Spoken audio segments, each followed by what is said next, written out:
listening to the Punisher Waterfowls, the Union 0430 podcast. Brought to you by Real Geese Decoys, the most technological advanced silhouette decoys on the market. And Vortex Canada, the force of optics.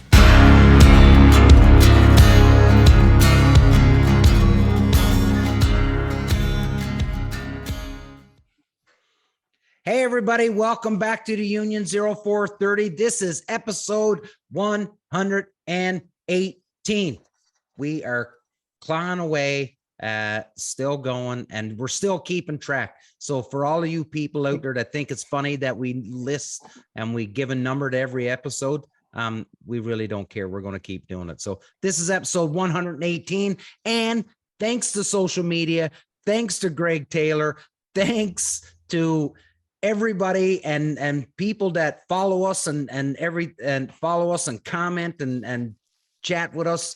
We have Brian Ellithorpe on with us tonight. A lot of you will know Brian's work from Too Many Hobbies. He's not bragging or anything, but he's monetized on YouTube and we're not. So he's not bragging or anything like that. But anyways, we're going to talk to Brian. We're going to get into Too Many Hobbies, chat with him. We'll talk about how small of a world it really is, because we'll touch into that. But I wanted to get a couple things announced. So this is the 12th of October to Thursday. So this will drop on Monday. But for anybody, please, you need to check out my friend. Where am I? Jesus, I'm trying to hit my other shoulder. There. Yeah, there you go. Right here. Our good friend Jeff Coates at Pit Boss Waterfowl. You need to be checking out Jeff's social media right now and watching what he's got on the go. And he's putting together this mansion of a house that he's building, and it's insane the work that's being done. So please go check that out. Say hi to him. Tell him that you heard about it from us. Our good friends at Tangle Free's got some sales on the go right now, so I want you to go check that out. There you go. Brian's a big Tangle Free fan. And First Light has a sale on right now. Actually, if you go on, if you take your time and you're looking, some of the sales of the First Light stuff, if you read the fine print, I think the Solitude jacket, you buy the Solitude jacket right now and you get an FH chest rig. A free chest rig that comes with it too. So there's some perks. If you're on the First Light website, what you really need to buy is the ground control pack. Let me tell you. Yeah. So that's Bill's shameless. Just throwing that out there. Kevin and Logan will be proud because that bag is the cat's ass. And I started wearing this hat last week. And I never got a chance to say anything, but I did want to give a big shout out to a good old Canadian boy, Rut Daniels, Bud Fisher, good Canadian boy that's doing some pretty amazing things, and just being absolutely. I'm online. I'm recording. He's recording. Yeah. He's recording. So we're going to try and keep talking loud so we don't pick up Phil's conversation with his kids as he's chatting with his kids. And hey, Daddy, can I eat these chips? Daddy. I'm like, absolutely. Are you serious? Where's your mother? Absolutely eat those Mom's chips. in the shower. Go eat your fucking potato chips. You got a Family Guy episode going on over there. Yeah, absolutely. I'm legit sitting here. I can hear the knocking at the door. I'm like, fuck it. I'll ignore him. Knock, knock, knock. Knock, knock, knock. Finally, I'll go over. There's a head turning around the corner. Go eat your chips. Go eat your chips. God. Anyway, don't come back 1 year. I digress. So big shout out, Bud Fisher, Rut Daniels, doing amazing things, buddy. Love watching you. Love seeing all the popularity you're getting up and down the Eastern Seaboard. I know you're getting some big crowds showing up to see you. So that's awesome to see. Just this past weekend, we did our very first co-ed hunt camp, and it was an amazing success. Big shout out to the Highland Waterfowl Guide service, which is Rich and Brittany Fanning. They done an amazing job.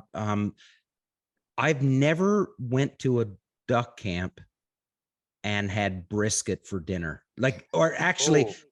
actually brisket was the second course. The first course was this hearty stew that we all just started scoffing down after we come off the water that night. And then once we just demolished all the stew, then she comes out with a brisket. So yeah, we ate How do you real even well. eat anything after Oh, that? buddy, it was insane. It was so good. We had lots of food. They were awesome hosts. Lorianne Horse and Jamie Lalonde Trudeau was there from the Canadian Sportswomen's Society. They brought along some dudes, and our good friend Craig and Kerry Lalonde came along. So that was awesome. We had an amazing weekend with them. And now tomorrow, Philly and I are packing up. We're heading east. We're going to hang out with Phil Savvy from PVS Game Calls and Logan McNulty from Fair and Foul Outfitters. And we're going to do a goose smasher. And I am not a big goose hunter. I'm not a big lover of hunting geese. I shouldn't say I'm not a big hunter of loving geese. I much prefer to shoot puddle ducks over anything, but the time has come where I need to put a beat down on some honkers, and that's where we're going. You mean Logan McNulty from Coot Commander Guiding Service? Yeah, Coot Commander Guiding Service. Yeah. So, anyways, that's the first time I've ever done that many announcements to start a show. So that's all out of the way. Brian, buddy, thank you. Oh, thank you for having me. Thanks for coming on, dude. Anytime. It's awesome. And you know what? It's really cool because, like I said, before we hit the record button, Brian, like you've been following us and chime in and always comment and stuff like this. So our good friend Greg Taylor. We love Greg. Yeah, Greg finally said, "Hey, listen, you two need to get together so and do a show." So I was like, "Absolutely, let's do it." So I appreciate it. Thank you. No, thank you, buddy. Thanks for coming on. So Brian is coming from the great state of Ohio. Only 30 minutes. I guess this is a little bit of a, I don't know what you would call it, but when you said you're from Ohio, I'm like, how far are you away from Craig Mintz? Because that's the only person I know from Ohio. And you're like, oh, I'm only 30 minutes away. And then Philly goes, how far are you away from this place? And you're like, oh, only 15 minutes. And I'm like, holy fuck, small world. You know what's crazy is my wife gets so mad because I just know so many people all over the place. And like, I mean, you've got to be what, 15 hours from me? And no. What are we, Phil? Nova Scotia? No, I'm in Ontario, buddy. Oh, Ontario. Okay. Sorry. Yeah. So Brian, so I'm like 45 minutes from northeast of Toronto. Okay. I can hit Oak Harbor in like 7.5. Oh, okay. But I mean, still, like the fact that you're 8 hours away it's in not that far. Another country. Well, that's the way I would, if you wanted to make it sound impressive, just say from another country. Don't say 8 hours away, because that sounds close. But when you say another country, makes you think way further. Well, here's the funny part is half the trip is just getting to the damn state border. Right. Yeah. Because I'm 4 hours from my house to Detroit. Oh, okay. It's shorter to go from Detroit to Oak Harbor than it is from my house to Detroit. Really? Yeah. Oh. Ontario's a massive Ontario's huge. Like, see, I don't know much about it. I've only been up.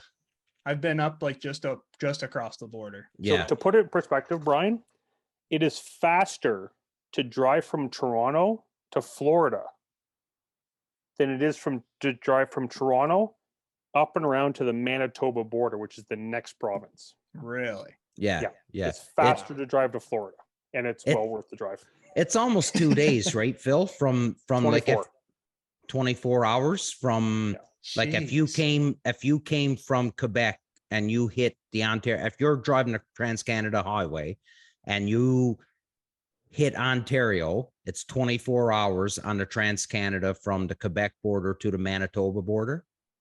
I think it's longer than 24 hours. Yeah. Well, I'm about 16.5 to Thunder Bay. And you're about another six or so to Manitoba. It's far. Fucking far. Yeah. Not just so Brian, far. Yeah, fucking far. Brian, wouldn't be very much of a show if we didn't dive into what too many hobbies are and stuff like this. And I really, I want to do it because when you were telling me about it before we hit record button, how it all played out, like how it all started for you, I just, it's awesome because just from humble beginnings, right? So, yeah, you know, tell us about, you know, you're starting out with filming some hunts from your phone. Yeah, so I mean, I started with it was just a Hero Plus, like one of the first GoPro cameras to come out.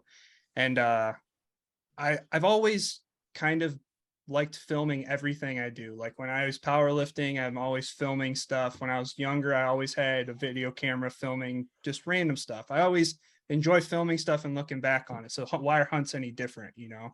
Especially when you have good hunts, like you want to look back at them and remember it and stuff like that. And you know, it plays into like photos and video. You just really want to capture those memories, be able to look back. So when I bought this camera, I'm just wearing it on these hunts. And like I was telling you, like we were up at Lake St. Clair. We did some hunts around here on the lake, and I started putting clips together. And then the software that I had, you could put music to it and stuff like that. And I was just saving them to YouTube so that I could share them with people instead of saving it on my phone, because the files are gigantic when you do it that way. Yeah. And then like a year later, I look back and like some of the videos had like 1,000, 1,500 views. And I'm like, why does anybody care what I'm doing? Like, I'm not in like, you know, I'm not hunting flooded rice fields or anything cool. Like I'm shooting divers. I didn't think it was anything like, we see so many of them that you almost think everybody else sees the same kind of thing, but not everybody lives on a great lake and wants to hunt it. I mean, take like, it for granted, eh? Yeah, it's big water, it's dangerous, and you just like you don't think about it. You know, like me, I'm used to it now, so it doesn't scare me as much. But if somebody comes up here and they've never been out there, it's like looking at the ocean. I mean, 100%. Yeah, it's scary. So like, I think that intrigues people, especially in Ohio. There's just not a lot of people that are making videos for the internet. You know, it's just kind of a flyby state, you know. Not many people are up here for trophy birds unless they're like doing the Hunt 41 and they're trying to get, you know, a bluebill or a golden eye or something that they can't get in like, say, Kentucky or, you know, anywhere that's around that doesn't have big water. So I started filming this. I think I had named it Brian Ellithorpe Media. I was making videos on it. And then my side business, the actual Brian Ellithorpe Media, blew up. And I'm like, you know, I really don't want to start associating some of the things that I'm like working with clients on with hunting. Like I want to separate the two. And I wanted to start a podcast too. And so I wanted a channel that kind of encompasses whatever I want to post, whatever I want to film, whatever I want to post. And people have always told me you got too many hobbies. So I was like, that works out perfectly. It's kind of catchy, you know. I mean, like a lot of people can relate. There's just a lot. I mean, as dudes, we just always want to get our hands in whatever we can. So, I mean, between like the photography, videography, hunting, fishing, powerlifting, dog training, whatever it might be, like I can just kind of post it or I can talk about it. And it's worked out pretty nicely. It's been the last 2.5 years. I've kind of tried to keep a consistent upload schedule. I've been trying to do different videos, things that like I can look at analytics and see what's doing better than the others. And I mean, like it's a small channel still. Yeah. But I mean, I think we just surpassed like 400 or 450,000 views. And like, wow, that's not bad for a channel with 1,100 subscribers. So dude, that's it's amazing. That's pretty cool. Yeah. Like we're still like, we haven't hit 1,000 subscribers yet. Right. Yeah. And we're not anywhere close to the number of views that you have, but it just goes to show, you don't have to have all the ridiculous fancy gear. You just got to capture something that gets somebody's attention. And and when you say, you ultimately took it for granted when it come to divers, right? Because you're just surrounded by it. But you know, the states, like Ohio is not the first state that pops to your head when you think about duck hunting, right? No, definitely not. So, and now you're throwing in, so one, it's Ohio, and now you're going to throw in diver ducks that not a lot of people get a chance to see, don't get a chance to hunt, and has absolutely no idea how fucking impossible it is to kill those things, because they are, it's like they're wearing Kevlar suits. Buddy, I've dumped so many shells into a bird to try and get it to die. But yeah, and it's just, you know, that's something different, and something that, you know, you can only watch so many videos of fellas in flooded timber just smashing on greenheads, right? Because, and I'm not saying that that's a bad thing, because trust me, I want to do it.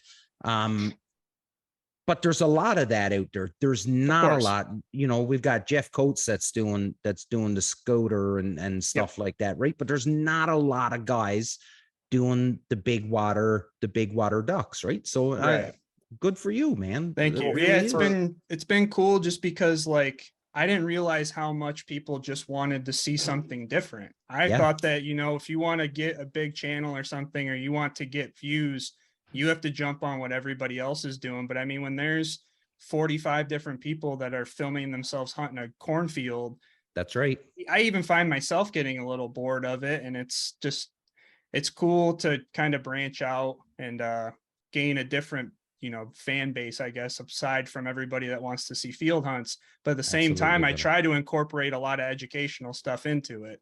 And I'm not a pro by any means, but I like to share things that have been helpful for me over the years. Yeah.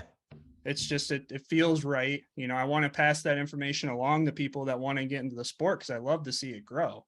And it's, I think that it was what Sean Stahl said, you know, we're just so mean to each other. Yeah. I try not to be, you know, I just really want to encourage people to try it if they want to try it. I take people out all the time. I can't even count how many new people I've gotten into it, and it helps me because then I have people to go hunting with. So absolutely. Absolutely. And if you're hunting, you know, for those that don't know, if you're hunting puddle ducks, you can throw out and recover your decoys on your own.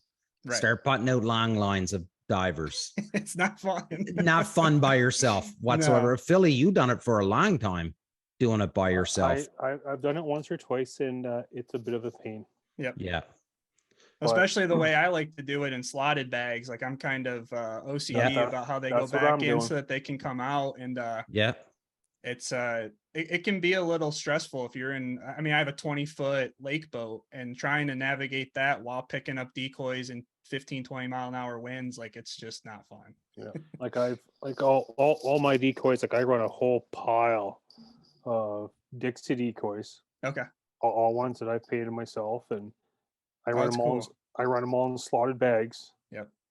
And like 100-foot lines, and like you go up, you find that bottom line, and you come up from downwind, you hook it, and you just start rifling decoys into bags, and you just hope that it comes out all right. But we've had a few hunts where like I did a 4-man hunt. This was a couple years ago, and actually one of my fellow Dixie staffers from Ohio, he came up here to Ontario. And we got tossed around like a damn pea in a pop can, and like we legit just raped everything off the lake, threw it onto shore when we got back, and just sorted it out. But it's just one of those things. Like you're running diver hunts, you know, she turns nasty, and you figure it out. Exactly. It is what it is. But I have friends that have left their decoys out in the lake, and they just went and got them the next day. They're like, it turns too fast, and you got to do what you got to do to get out of there. Yeah, and, absolutely. If you're not equipped with the right boat, like you start dancing with fate, and and everybody has their own way of recovering and deploying their decoys, right? Like that's the thing. Like every different boat you go on, it's a new education. And you know, usually the owner of the boat, he's driving, and he'll tell you where he wants you to put. Okay, drop the anchor here. And start going, and every one is a little bit different. The best one I've been a part is a guy named Ketty Tippling. He was from down around the Long Point area, and he actually had a reel He had it all geared up, and you just literally, when you were ready, you just clip it on and on a reel, and he just reeled it. It was amazing how he had it all set up, but everybody has a different way of doing it. And that's the thing with the diver hunting, is that it is such a, it's so different. And I get it. If you haven't seen, I haven't hunted it because I've seen it. They've been too far out.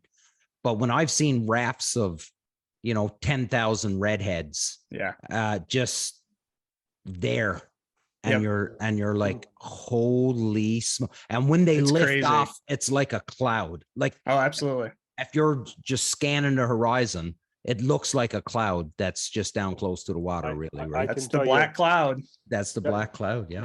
Diver hunting will separate the boys from the men. I like to think so. Makes me feel better about myself. I can say I've been there, I've lived it, I've done it, and it'll toy with your life. Yeah. It'll separate the boys from the men. Yep. It's a lot more expensive too. I mean, it's like, I bought a layout. I actually have 2 layout boats now. I just bought a 2-man to be able to take my son when he grows up. I found one pretty cheap. And so I have 2 layout boats. I have a 20-foot lake boat. I have now 8-10 dozen diver decoys. Like it just, there's so many different things that you need if you want to hunt like open water or you want to shore hunt. Shore hunt's obviously a little easier, but there's really nothing like sitting in a layout boat and looking a bluebill in the eyes at 8 yards while it's setting its feet down about to land in your boat. It's just completely different. And that's different. And then you're trying to shoot it with the waves, the movement.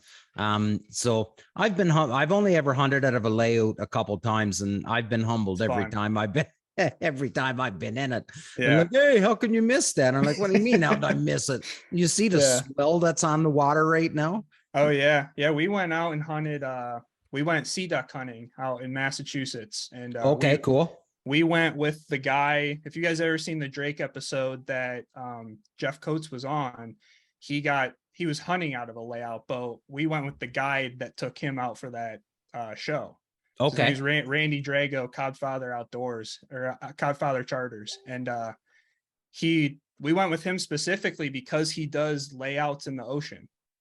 And so we got the layout hunt out in the ocean. And the first day that we were there, it was wild. We got there the first day, hunted the Boston Bay, and it was 10-foot swells. So we were coming up, down, and we're trying to shoot scoters the first day with the sun in our eyes. And it's just, it was insane. Not to vomit. I actually did throw up the first day. Yep.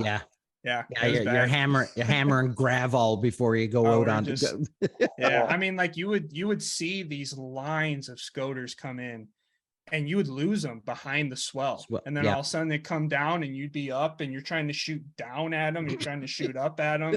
It was trying not to toss your cookies. Yep. Yeah. It took me 3 hours, and then I finally threw up. Wow. Yeah, it was bad. That's a good run.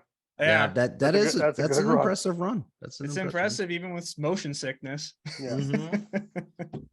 And then next 2 days it was pretty calm, but it was really cool to go out there and kind of see, the same thing that we're doing here, but on the ocean, it's just different birds. And I mean, he sets them up differently. He had a 2-man layout and a 1-man layout that he did like 2 separate spreads for.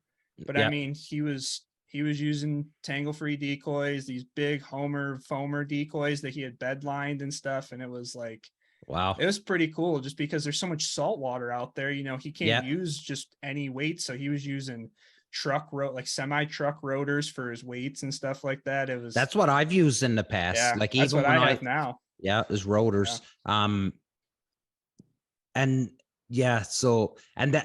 for anybody and I really want to harp on this and really dig into this, because it's not something that we talk a lot about on this show is diver ducks, right? Yeah. And, you're hunting out of a boat, so you got to have your line. Your decoys are at both ends, or in my experience has been truck rotors. Now you've got a boat, and I've been out in the water, and buddy, like my anchor that I have for my boat, and then having to take spare rotors and tie off to the stern of the boat. Yep. In order to keep the stern in place with the bow in place and the wind and the waves still throwing you around. Yeah. Like, you know what, Phil, at first when you said it separates the men from the boys, I was like, well, you know what? Like there's some pretty crazy hunts when you're chasing puddle ducks and when you're chasing,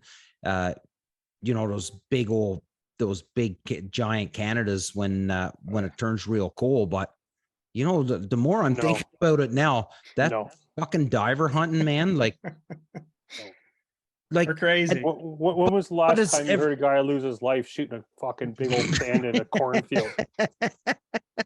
No, you're right. Laugh about it, but you're right. No, you're right. But then, Brian, you talk about like how much more expensive it is. Well, look at the gear, the extra gear that you got to have. Right. So first off, camouflage don't work, and I've seen Phil talk to fellas and say, "Oh, that's an awesome color for diver hunting." Yeah. And people sort of like snicker at him as if to say, "Oh, you know what the fuck you're talking about? Like, why would you wear gray?" Yeah. Do you know who I am? Yeah. I don't know if you noticed, but I'm somewhat of a big deal. Because I don't. Yeah,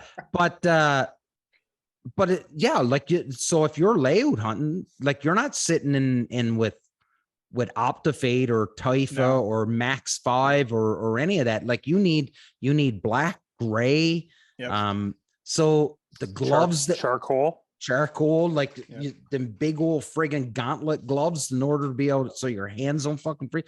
Yeah. Like, dude, yeah. It gets pretty gnarly. I mean, like you're out, you're completely open to the wind too. So like you have to have, like, I always wear like a vest of some sort, like a Dakota vest under, so I can block some of that. And like, if you get out there and it's pretty, like, even if you're in an area where it's semi covered, that you're not getting like absolutely beaten by the wind, like a river or something. Yeah. You get this little chop and it'll come right all over the back of the boat and it'll come right down the back of your waders. And it just kicks like, the shit out of you too, right? It like sucks. You are 6 layers deep hunting divers. Yeah. At least. But then think about when you come off the water. So let's say in November, early December, you're out there. You're just getting the shit kicked out of you all day, right? On the water. And then you get aboard your truck and you crank up the heat. Try staying awake. See, it doesn't help me very much because I'm 5 minutes from the boat ramp. So fuck God. by the time, like if I don't start my truck as we're pulling up to the boat ramp, it's not going to warm up by the time I even get home. Doesn't even get warm. No, I feel bad for the dog because he'll jump in the truck and he's just, beat to shit. And I try and warm it up for him. It's like, it's not even worth it, man. Yeah. Wow. Luckily, if he's wearing a vest, I use those tangle-free vests and they fit him so well that like it keeps a lot of the water off of him. But still, his whole back end is wet and that's all the vital stuff. So actually, there's a lady in Southern Ontario. I forget the name of her kennel right now, but their name for kennel is really Dakota Creek Kennels. And they're in Southern Sioux Snow, exactly. Anyways, they sell a jacket. I'm going to buy one for my dog for late season because I hunt some bigger water, not anything crazy, and it's called a rough. I think it's called the rough coat, and all it is, it's like a big thick blanket. And you just drape it over your dog and it's got like a little haps. So it just closes up around her neck. It holds every bit of heat inside. And when you want to send them, you can literally just grab onto the coat and the dog can break out of the jacket. Oh, really? Yeah. That's cool. It's called a coat, but it's not really a coat. It's more like a friggin' blanket. Like a drape or something. Yeah, it's just something like that. But I tell you, because I hunted my dog on Lake Ontario last year in December, I only did it one day because you know what those dogs are like. They'll just go until there's nothing left, right? Yeah. And I just felt so bad putting her out into the water, I'm like, I'm never doing this to you Right. again. So I got to get Sioux Snow and Dakota Creek Kennels for anybody in Ontario that's wondering. But That's super cool. Yeah, I'll try and remember to post a link to it on our social media, because I am going to buy one for my dog, just for those cold mornings. And I would think those diver hunts too, when they get back into the tender boat or whatever, right? Like, it'd be pretty good. I don't generally run my dog when we're open water layout hunting, just shore stuff, marsh stuff. Right. I mean, okay. Yeah. It's for that kind of stuff, it'd be kind of more of a hassle than it's worth. It'd be cool to see him jump off the big boat and go get the ducks and stuff like that. But for the most part, we're getting them with just regular nets. Yeah, like a dip net. Yeah. Yeah, it makes it a little easier. And if we're beating up the dogs the day before on the shore, it gives them a day off. So yeah, absolutely. They can use it every once in a while. Absolutely. So now tell us more about like your media production thing, and you follow this show and you know how we flip back and forth all over the place. So tell us about your media production, because you're into a lot of stuff, right?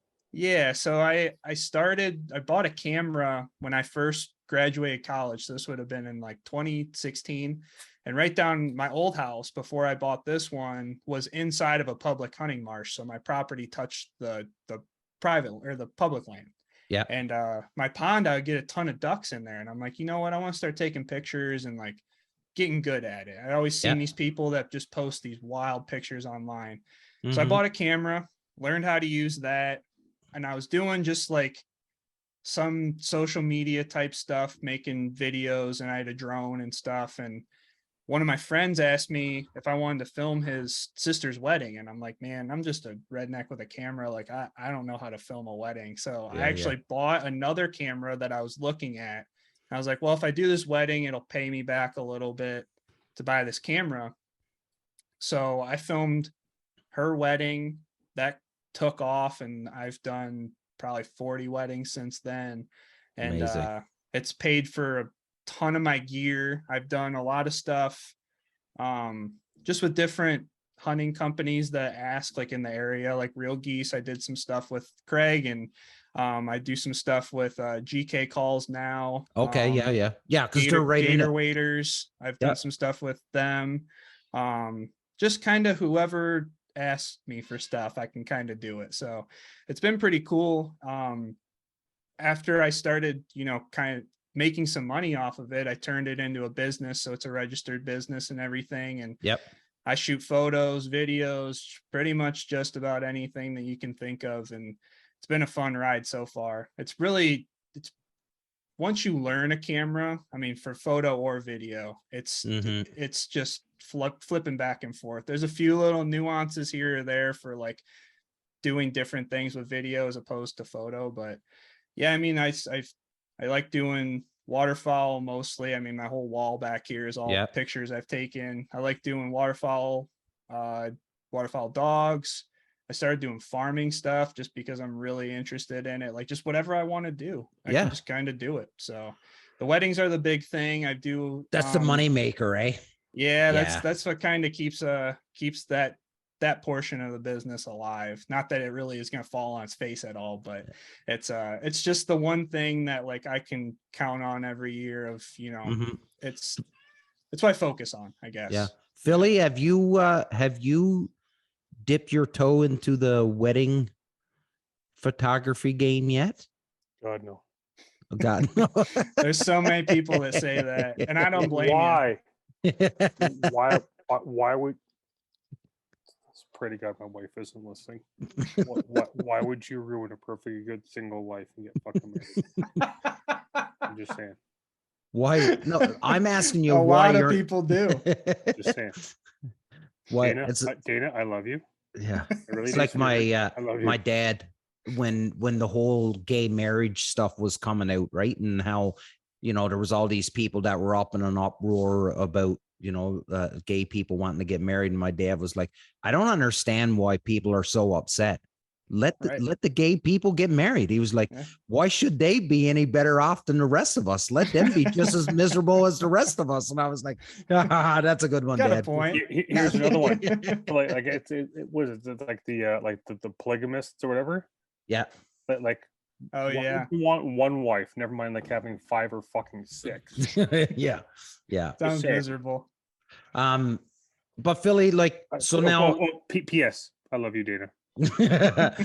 She don't listen to this show.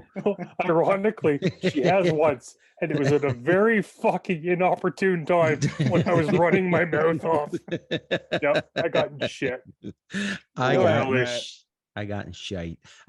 Philly, anyway, you know, you just came back from a trip out west, and I gotta say, I have not. So for that week you were out, like I even messaged you one day. I'm like, are you guys not even getting into birds? Like you weren't sending any pictures whatsoever. Like, and I know, grinding. Like, I know that you were, you know, hunting and stuff like that, but you know, there'd be a quick, I figured you'd send like a quick picture of a pile or something like that. And there was like nothing. Like you were off the grid for a week pretty much.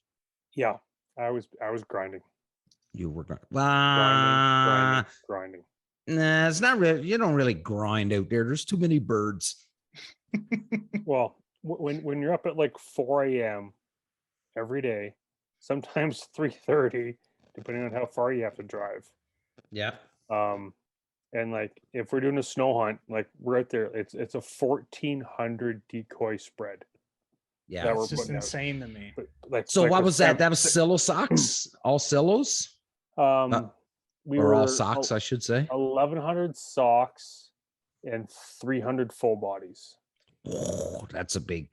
You know, setting them up doesn't seem like it takes so long. It's tearing down that. We actually, honestly, like tearing down was faster. Really? We had 7 guys, and everyone just gets. And like, I honestly couldn't have asked for a better group of guys to hunt with. Like I knew. Yeah, that's good. So I was like the 7th guy. Yeah, you were the new guy, right? Yeah. Oh yeah, 100%. So out of the six other guys, I knew 3 of them, and I've hunted with them in the past. Okay. And like honestly, like you just get out there, you start hustling, and like believe me, you will find work to do when it comes to putting out decoys. Oh, there's always something to do, and especially like, those full bodies. Yeah. But believe me, like the 300 full bodies was the easy part. It's the 1,100 socks. See, I think it'd be the different. I think it'd be the opposite. Those full bodies suck to carry. No, just the socks. The socks is just. Yeah. Well, you had to pop them out. Like I don't know what brand of socks we had, but like there's basically like 2 stakes in the sock. Yeah. Like there's a bit of a pop. So you gotta like pop it, and like the stake goes in and it holds the sock out. So you gotta like pop the stake, and like the ground is like friggin' concrete in most parts. Like you're lucky you find some spots where like where you know the wheat was growing. Yeah. You can get the stakes in. Like there's mornings where like you jump out and like you're jumping in the trailer and you're just kicking full bodies out of the trailer, or you're grabbing like mittfuls of socks and you're just running around like a crazy drunken sailor, sticking them in the ground the best you can. Well, like you'd be surprised, like 7 guys. I think we could actually get it done in an hour. Yeah, that's pretty good. Like I would think so. 1,400 decoys we could get done in an hour. Yeah, I can't remember how many we were setting up out west. Philly, how were you? How was the water situation out there? Because I know Manitoba has some water, and I know eastern Saskatchewan has some water. I don't know where you were. I know southern Saskatchewan has some water and stuff like that. We were in Yorkton. That makes me think that place doesn't exist when you say that. So we had it's sort of like when me and Mark came down and hunt with you, and we said we were on Keswick Ridge, and all these guys were messaging. They were like, how come you guys were right here and you never come and told us that you were in town? I'm like, we weren't in Keswick, buddy. We were not even close to Keswick. We were long. Yeah.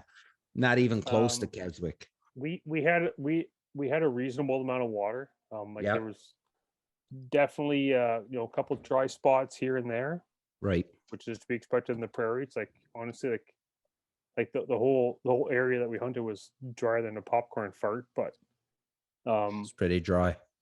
yeah, like you could legit dry out a cord of oak firewood in 6 months as opposed to 2 years.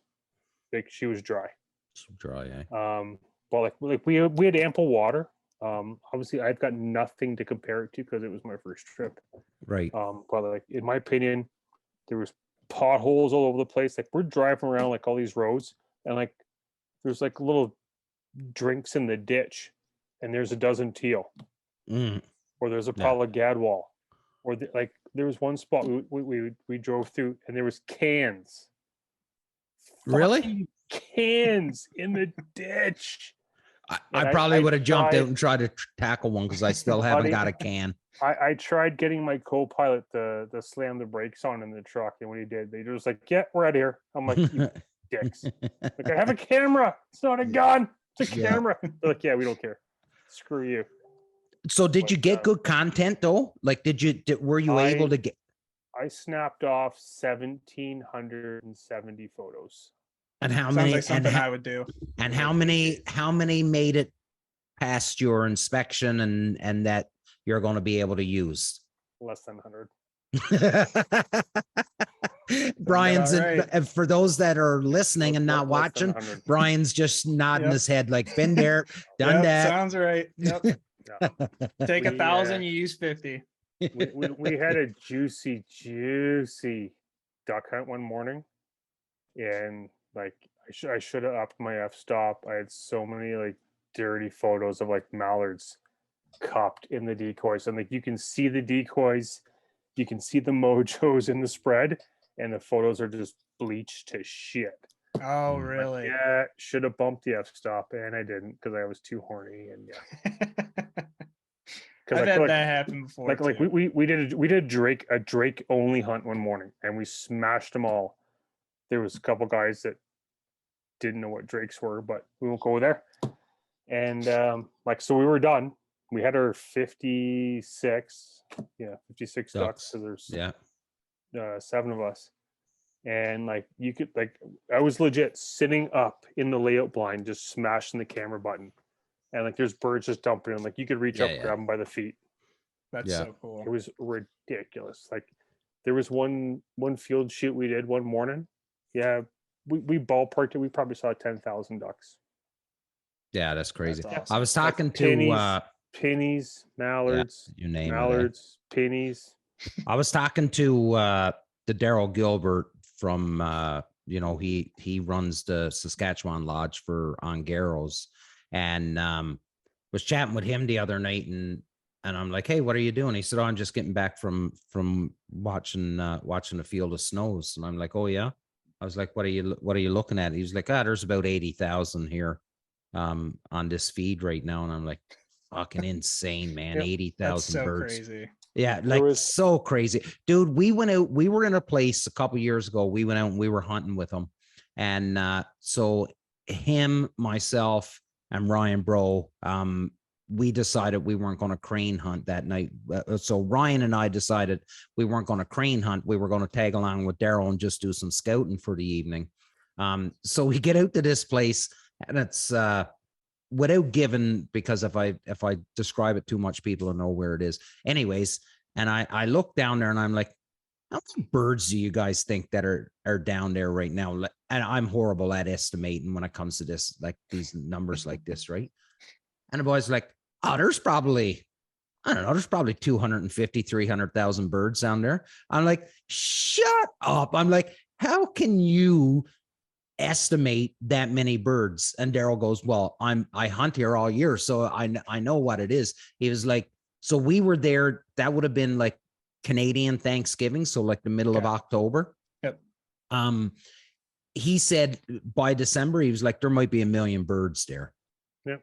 And I was just like, are you kidding me? Like, that isn't, like, you can't get your, and Phil, now you know, because you've been out there, like, you can't get your head wrapped around it until you actually see it, right? My first I can imagine.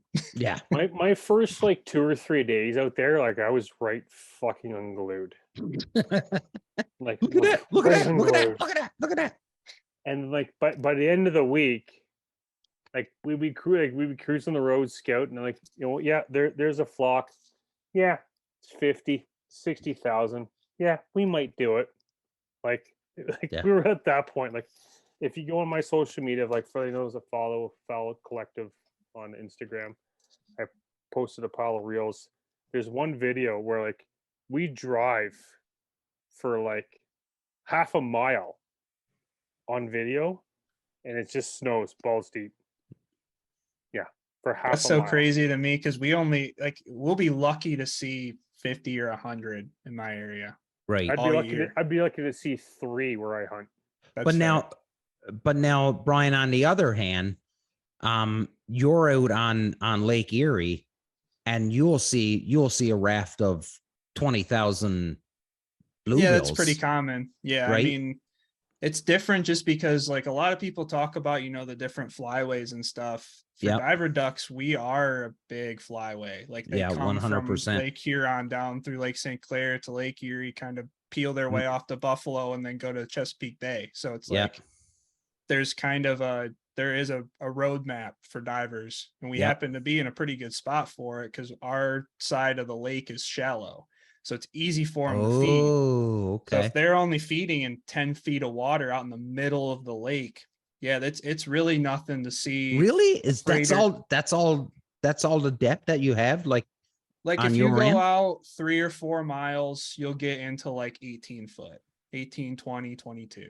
But if you go towards the east side of the lake, it can get anywhere from like 200 feet. Oh, I mean, like in Erie? Yeah. Yeah, like down towards Buffalo, Lorain, it can get down to like 150 foot, and that's where a lot of people like try to target some salmon and stuff like that. Right. Down our way, it's really good for walleye. That's where they kind of breed. It's a breeding ground for them. Okay. But there's just a lot more washed up like mussels and stuff like that. Okay. Really, really into. I gotta stop because we have not talked about this on the show since it happened, and you brought up the walleye. I know exactly where this is going. Like that video. I'm looking for some lead here in my man shop. So it was bad enough like that he was caught, right? Like, and I get it. That they got caught. Yeah.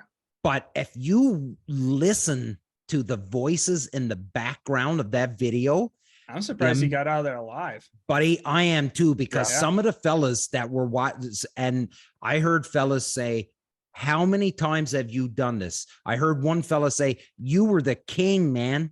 You were the king. And how many times have you done this? We got to call the cops and like, I was just like, holy smoke. Like, how do you get out of there alive? They were going to fucking lynch him. Oh, buddy. His partner, that's so I don't know the name. Like, I know the names between the two guys, but I don't know. I believe it was Ryan and Chase. But like the one guy ran like a little fucking bitch. Oh, he ran to his truck and locked the doors. Yeah, did he? Like I didn't see that. Bitch. I didn't see that. And then that's the guy with the black goatee. Okay. Yeah, he's from Pennsylvania, I believe. And then there's the other guy who was clean shaven. Yeah, and he just stood there. So he's the one that's seen standing there as though they're gutting the finch. But his partner ran. Yeah, his partner ran like a little fucking bitch. Yeah. Well, I would too. Yeah. Well, here how about you fucking man up there, sweetheart? Yeah. Well, but there's no manning up to that. There's no manning up to that. Yeah. Bitch. Exactly. Yeah. When it happened, I just happened to be. I think I was on TikTok just messing around, and I'd seen something. I'm like, no way. Yeah. So I started following it, and like more videos start getting posted, and everybody deep dove into it. So like these guys, there's a Bass Pro by us in Rossford, Ohio. Yeah. They do this thing called the Rossford Roundup. It's a big walleye tournament. Everybody launches from Rossford and goes out on Lake Erie and does the same thing. Yeah. So there's a video, and I think it was 3 or 4 years ago, and it was those two guys in a truck, and another guy was filming them. He starts talking about how they did the same thing. They put weights in their fish, and then they were cheating on their wives that night too. So like they just got double whammied on that video. But then there's people, yeah, exactly. But then there's also all these other I mean, from what I hear in the walleye, realm, is that they're not the only ones doing it, but they were the dumb ones that did it. Really? You're looking at, you've got these directors and all these judges and stuff at these places, like they can probably tell you the weight of a fish within the ounce of how long just by looking at it, right? Just on experience. So when somebody brings in a 4.5 pound walleye and it weighs 8 pounds, they're like, no, you can even hear it in the crowd when they're filming. You can hear some guy go, that's not an 8 pound fish, and tells the director, like, check it or whatever, like however he was going to do it. When you've weighed hundreds and hundreds of fish, thousands, I'd assume. Like even to that extent, and you see a couple that like, that just ain't right. So the lead weights was one thing, but then shoving a fillet down the fucking gullet up. From what I heard, the fillet was supposed to cover the weight so that they couldn't feel it on the belly.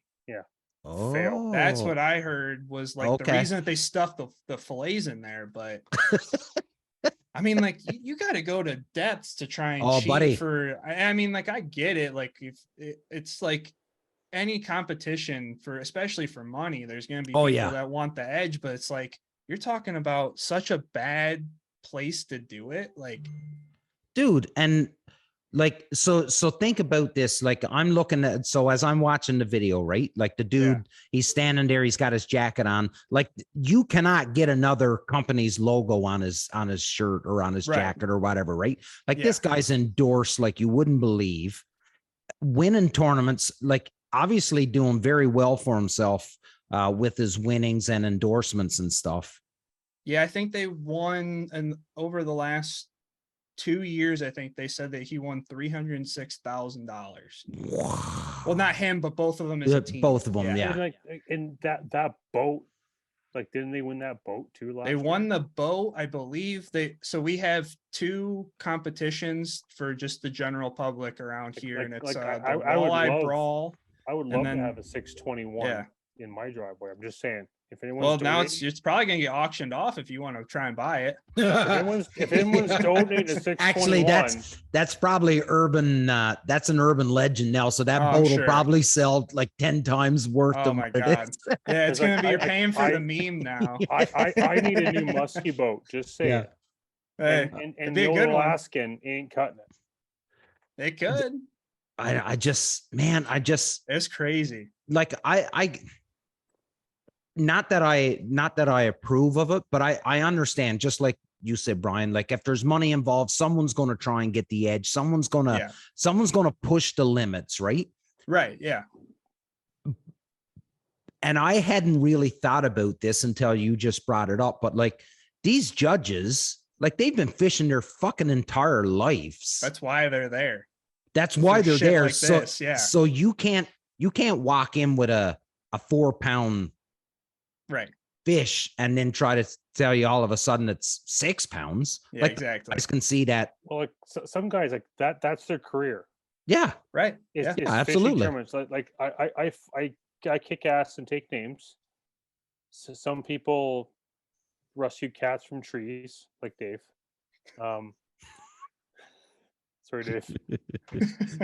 But like in the States, like some guys, like that is their livelihood, that is their career, that is their life, is fishing tournaments. And honestly, like if you're good down in the States, like obviously like the vast majority is bass tournaments because anybody can catch a bass. But like that's their career, is fishing bass tournaments. And like obviously the subsidiary to that is fishing walleye tournaments, but like that's their job. Right. Catch fish. Yeah. And if you suck, like these 2 fucking asshats, you stuff fish with weights, make yourself look glorious, and then you get busted. Well, and the sad part is that without the weights, they would have still won. Oh, really? Yeah. At least that's what they're saying. Yeah. There was what, 8 pounds of lead. It was 8 or 9 8-ounce or 12-ounce sinkers, and then there was 6 or 7 walleye fillets, and I mean, there was a whole milk crate that they filled up. fuck. But Yeah, I the seen fish him. and yeah, I seen him as he's taking tossing them them and in throwing them there. in the Yeah. fucking milk crate. Yeah. So here's something, and I'd love for somebody a lot smarter than me to explain this to me. So, and maybe I'm just really dumb and I'm just not getting it, but You're just Newfoundlandese. Anyways, carry on. so you're looking at these lead weights, you're looking at Brian's these gonna say downriggers, all lead, Yeah. but yet we're not allowed to shoot lead. It makes Right? no sense to me either. You know, like there has to be a fucking reason why they got rid of lead shot. Well, the biggest thing is birds picking up the shot and using it in their crop. Using it See, in and their- that makes sense. Yeah. Like What do you it's Phil? a lot smaller. That like a lot more like how I see it at least is like maybe these bait fish are the ones that are eating the smaller shot size that they can't fit like a full like quarter-ounce lead sinker or something. right. Then these bigger fish are eating it and just the toxicity just kind of transfers itself. I don't know for sure, but I've always thought about it because I know how many weights I lose fishing. Yeah. I go, it's probably just as much as if I was shooting lead out of a shotgun, Yeah. But Like the only thing I could think of is like over fresh water, right? Like hunting over fresh water, and if it's a water supply for a town or so not thinking about like a little area where I am where there's probably 50 hunters that go out. But if you're talking like Arkansas, where it's just hundreds of dudes just blasting all day, every day, well then, I guess that sort of kind of makes sense. But that leg could be getting into like in that scenario could be affecting vegetation and things like that. Well, here's the funny thing. Like, there's one farm in particular where like there's like the fields are super segregated, like a lot of fields here and there, a lot of fence rows, lots of bunnies. So today I go out and I smash some ducks, smash some geese in the cornfield. But tomorrow I'm going to kick those fence rows for rabbits. I can shoot lead. Right. It's the same with us with upland, again, makes doves. Zero sense. But again, it's our government running the show.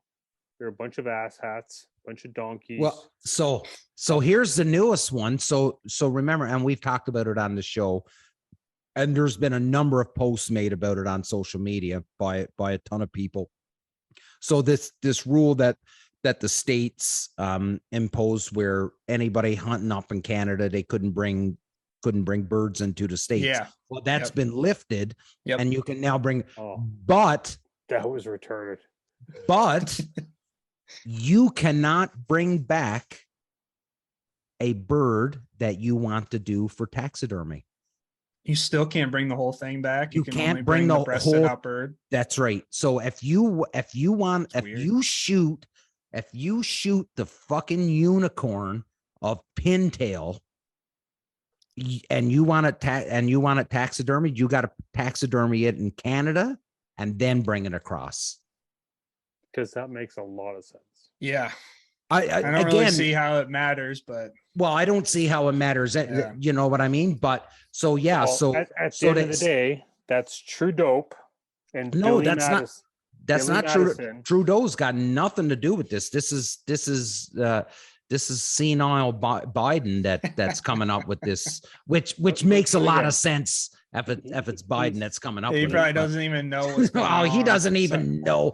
Somebody else is running that show. That old senile prick doesn't even know what fucking day it is. Well, and I thought it was. I thought it was Kamala Harris that was running the show, but I don't think she's. I think she's dumber than what he is. So, Camel toe Harris. Anyways, that's our political rant for today. Don't vote Trudeau. Hey, listen, stay away from the liberals. Biden, Trudeau, look at the mess both of our countries are in right now. Fucking Billy Madison. It's become pretty wild. It's the wild west out here for sure. Well, I thought it was bad up here for inflation until I started reading how bad it is down. Like you guys are worse off than what we are. And that's saying something. Oh, you are. Your inflation rate is, I think you guys are like 2 or 3% higher inflation than what we are right now. I think the last time that I'd seen anything, we were around like 18%. Yeah. Oh. Yeah. Like it's insane, dude. Like you guys are getting like it's not a good time to be south of the border right now. No, I mean with gas, groceries, housing market, just everything. Everything, man. Everything. Luckily, Tangle Free's been keeping it real, and we can still afford their stuff. So that's all I care about. Well, yeah, no, and that's smart. And if you remember listening to last week's episode where Eric was, Eric talked about Corey and how Corey sort of he played it smart, right? Like he made sure he had enough inventory of certain things just so that he could sort of kind of battle this. I'd like to say Corey had the foresight to see that this was coming. I don't know if he did or not, but I mean, you have to think so just because of their business model. I mean, it's all about his inventory and what he can provide to the customers. I mean, it's the same thing with like even Craig. I'm sure that Real Geese, I mean, he's using that same material for not just those silhouettes. It's for plenty of other stuff that he's making. Right. So, I mean, when you start looking at people like that, as opposed to people that are like supplying big box stores, then I think that you have to have that business insight to see that, you know, either the freight is going to be changing depending on where you're getting your materials from, your decoys, whatever that is. And I mean, just good on him, you know? Yeah. A spoiler, Craig Mintz will be on next week. Because we really got to, we really got to dive into these vivids. That he's sweet. Man, I can make next episode too. Can you? Good. So Craig will be on next week. Because we're going to talk about these vivids. Really, really want to know because I've seen. I haven't seen them up close and personal yet. I think a little birdie told me that there's some on my way. On the way to me. Yeah, I think so. It's either on the way to me or on the way to Dave. It'll probably be on the way to Dave. And God bless Craig, because Craig was vacationing in Jamaica with my best friend's mom and husband a few weeks ago. Oh, really? So how small of a world is this? So I know it's crazy. Yeah, my buddy, like we've been friends since like I'm 42 now. So we were like 11. Just a baby. So my buddy and I, we've been friends for like 31 years now. So I was as old as I am. I was the best man at his wedding. He was the best man at my wedding. I was at the hospital for the birth of all 3 of his children. His mother. Did you guys give each other like Dutch rudders and stuff like that? Shut up, Damien. So like his mother, she would not hesitate to fucking smack me when I got her. I bet you she has too. 100%. 100%. Mrs. B, she would smack me if I got it alive. So like out of the blue, I get a text message or like a Facebook message from Craig. He's like, Elaine says hi. I'm like, what the hell? I'm like, oh, Craig's gotten hacked, like some nonsense, right? Yeah. Oh yeah. So I open the message and it's Craig and his wife and my best friend's mother and her husband sitting at a table crushing drinks in Jamaica. I'm like, are you fucking serious? Yeah, that's pretty cool. They're down there and go, hey, how you doing? We're like, we're from Ontario. Hey, we're from Ohio. Hey, we're retired. Hey, I make decoys. Hey, my kid's son kills shit. Yeah. The odds of that are so slim. Yeah. Really. Unbelievable. Wow. Big time. Boys, you know what? I think we've gone over the 60 minutes. Let's wrap this bitch up so Corey doesn't get pissed. Yeah. I think we're over the 60 minutes actually. Which is fine. It was good. It was good chat. Yeah. It was good chat. But Brian, buddy, thanks for coming on. Thank you for having me. I really appreciate it. And dude, like open invite. Don't remember what I told you when I said I get the blinders on and I get tunnel vision. Yeah. If I don't reach out to you, it's not because I don't want you to come back on the show. It's because I've dug in. heard it and forget. Because I've dug in on something else, and I'm not looking at my. It's because you've got these other guys coming on that I have no business being on the same show. No, as, buddy. so Actually, no. I really appreciate it. Brian, message me, Brian.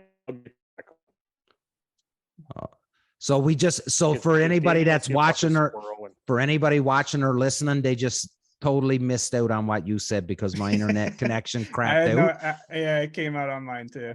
It never come out on yours either. No. It was That's all right. Fuck you, Phil. Brian, no, buddy. Open invite anytime, dude. Thank you. All you got to do is shoot me a message and say, "Hey, I'd love to come on. I got something that I think the people, the millions of fans would love to hear, and we'll work it out." So we'll do a quick round of table. It's like a coffee table tonight because there's only the three of us, and we'll give the last word to you, Brian. Sounds Philly. good. Brian, great having you on, man. Appreciate it. I know where you're coming from, hunting down there in Ohio. My dog's from the area. Sandusky Bay, super, super rich in, hunting history, duck hunting Absolutely. history, diver history. Sandusky's like our long point. So, Okay. I know where you're coming from, and keep up the great content, man. And thank you. I really want to see some big diver smashes this fall. I'm really hoping to. Yeah. Brian, to you, buddy. Well, I just appreciate you guys having me on. Like I said, like it's so crazy coming on a show after Eric and Sean and Jeff and all those guys. So it's kind of surreal to be here, and I really appreciate you guys having me on. No, buddy, absolutely. And when you say that, but yet I'm going to tell you, I got one better because I reach out to those guys and ask them if they want to come on the show, and they're always like, absolutely. And that's crazy. that blows me away. Yeah. So just goes to show the type of people that they are, because they're no different than us, man. Like they just, right. Yeah. They just love shooting birds and following the passion. And, it's pretty humbling when you reach out to a guy like Sean Stahl and Jeff Coates, and you say, "Hey, you want to?" Like, oh yeah, I'll come right on. Yeah, absolutely. So no, Brian, buddy, thank you so much. Ladies and gentlemen, please check out Brian's YouTube channel, Too Many Hobbies. It is awesome. And it's not just bird hunting. So it is the smorgasbord of videos. There's so much on the go right there, and it's quality Thank content. That means a lot. So please check them out, subscribe, ring the bell, and please subscribe to us, because Brian was bragging to me before we hit the record button how he's at 1,000 subscribers and has done half the time that we've had our YouTube channel, and we're still at 500. So please, I don't want to have Brian making fun of me anymore. So please, I would never. I'm gonna throw this out there. Yeah, I'm gonna throw this out. If we hit 1,000 YouTube subscribers, for the YouTube channel, you must like, subscribe, follow, like whatever the fucking cool, just whatever the cool kids are doing, right? Subscribe, and keep subscribing. Don't just do it for the sake of the giveaway and then fucking back out. I'll donate a guided hunt. Ooh, so 1,000 subscribers. Yeah, and then what? You will do a random. I will give away a guided hunt, like you and Dave, because this is your okay. Gig. I'm just here because I have to be. For the good looks. Yeah, far from it, but like you can go through like our subscribers. Yeah, it sounds like a lot of fucking work, but it's a lot of work. But we'll go through and we'll pull a fucking name out of the hat, and I'm gonna donate a guided hunt. Awesome, that's awesome, buddy. Thanks so much for doing that. So all our friends. Our millions of listeners, subscribers, followers, and so forth. Get your friends on the fucking bus. Not just one person. It's two people. It's a two-person hunt, right? Smash. Don't do it for two. Yeah, absolutely. Then you can take your friend. Yeah, absolutely. Your friend, your spouse, your significant other. Who you bring your fucking dog. I don't care.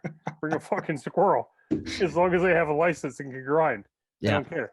But like we will do a giveaway, and my word, we will go out, we'll grind, either field hunt for some dirty old like fucking pandas.